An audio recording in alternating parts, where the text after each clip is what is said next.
de onde sae todo e por onde se perde só.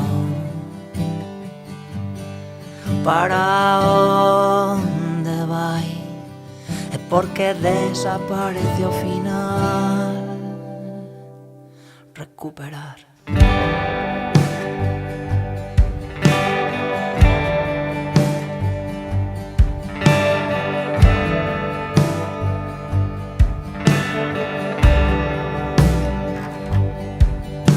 De onde veñen eles e que é o que queren, porque aguantar tantas cousas que fan tan mal. Recuperar e condenar.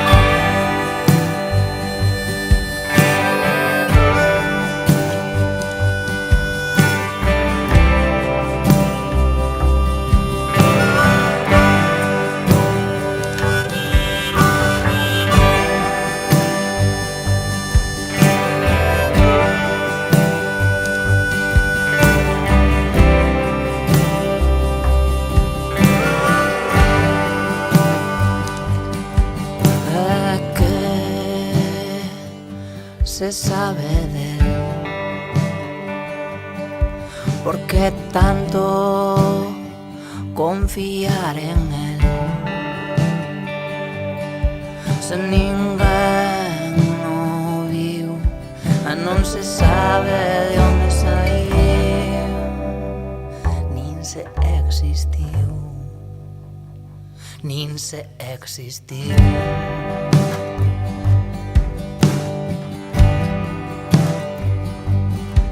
Quero preguntar por que isto sempre queda atrás e sen contestar. Recuperar.